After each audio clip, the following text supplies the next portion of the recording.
easiest one is trigger thumb. So the funniest thing about the thumb that you have to be careful about is at the base of P1, we have these sesamoid bones that the flexor pollicis longus goes through, right? And what those sesamoids do is they hold that tendon there. So the key thing is not to confuse that bump and that ball with, oh, they have trigger thumb. So the A1 pulley is just a little bit lower that you're feeling for, right? And then you're getting them to flex, and then the tendon glides down that pulley, and when they go to extend, it goes up, and that's where you can feel or see or hear the clicking.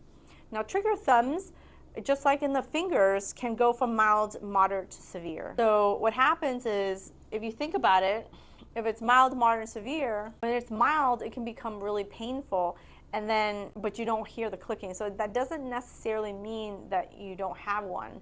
But one thing that I would encourage you to do is think about what are the surrounding muscles. So make sure that you can test if they have thumb pain. And what you want to do is you want to palpate around the muscles, right? So here's the proximal end of those muscles, just like you would, like if you had a long tendon, you touch that one end, then you can come down into the belly of the muscle, and then you can move down, right? So in the thumb, the same thing. It's just the tendons are really short. So what you want to do is you want to feel, like a lot of times I'll go right into that meat and I'll feel for it to see if it hurts, right?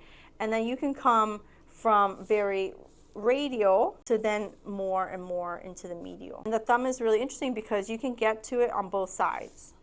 So I like to test for musculature around that metacarpal for the thumb.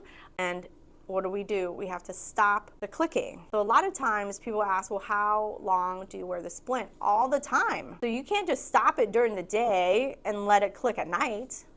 You have to stop the clicking all the time.